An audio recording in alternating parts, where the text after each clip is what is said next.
कर्ण के मृत्यु के बाद जो हुआ उसे जानकर आप चौंक जाएंगे। महाभारत के 17वें दिन जब कर्ण अर्जुन का युद्ध चल रहा था, उस समय कर्ण के रथ का पहिया जमीन में धंस जाता है। तब कर्ण अर्जुन से कहता है, हे अर्जुन, मैं थोड़ी देर में पहिया को निकाल लेता हूँ, तुम यह देख कोई छल नहीं करोगे। पांडव पुत्र अर्जुन जिस पथ पर कायर चलते हैं तुम मत चलो, तुम एक वीर योद्धा हो, तुम इस पे मत चलो। इसलिए जब तक मैं अपने रथ का पहिया निकाल नहीं लेता तुम थोड़ी देर प्रतीक्षा करो और मुझ पर कायरों की भांति प्रहार मत करो। कि इतना कहने के बावजूद लेकिन जब अर्जुन कर्ण की बात नहीं सुनते हैं और प्रहार कर देते हैं, निशस्त्र कर्ण पर बाण चलाकर कर्ण का वध कर देते हैं।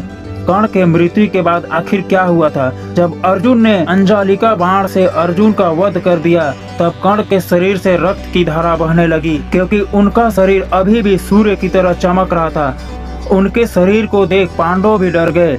कर्ण के मृत्यु के बाद पूरा ब्रह्मांड शांत हो गया। सूर्य देव भी यह देख अस्त हो गए। मंगल और बुध पीछे हो गए। धरती रो रही थी, चारों दिशाओं में आग जल उठी थी और पर्वत हिलने लगे थे, समुन्दर गरजने लगे थे, आकाश में अंधेरा सा छा रहा था। को मरते देख देवता आहाकार करने लगे थे। कर्ण के मृत्यु के बाद वात्सल्य भागते हुए दुर्योधन के पास गए और कहते हैं कि पर धावा बोलकर अर्जुन ने मार दिया। अर्जुन ने छल से कर्ण का वध कर दिया।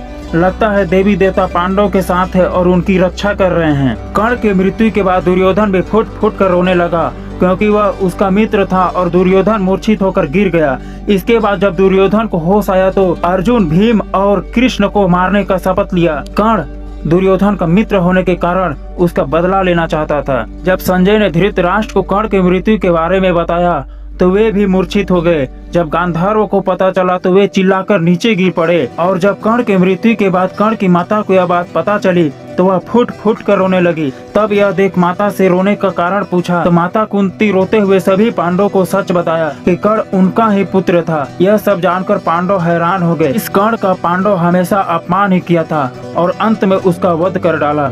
उनके आंखों में आंसू आ गए। सबसे ज्यादा दुख धर्मराष्ट्र युधिष्ठिर को हुआ था। वे क्रोधित हो उठे और सभी नारी जाति को श्राप दे दिया कि आज के बाद कोई भी स्त्री अपने राज ज्यादा देर तक छुपा नहीं पाएगी। और उन्होंने माता कुंती से कहा, माता आपने हमेशा कर्ण का सच हमसे छुपाया, इसलिए अनजाने में अपने बड़े भाई का वध कर दिया। आपके वजह से ही हमें इतनी दुख और पीड़ा हो रही है। हमें कर्ण का मृत्यु का कारण बनना पड़ रहा है। दोस्तों क्या लगता है, माता कुंती ने पहले ही अगर सच बता दिया होता तो क्या कर्ण का वध होता या नहीं? कमेंट में जरूर बताएं और वीडियो को एक लाइक जरूर कर दीजिएगा। धन्यवाद।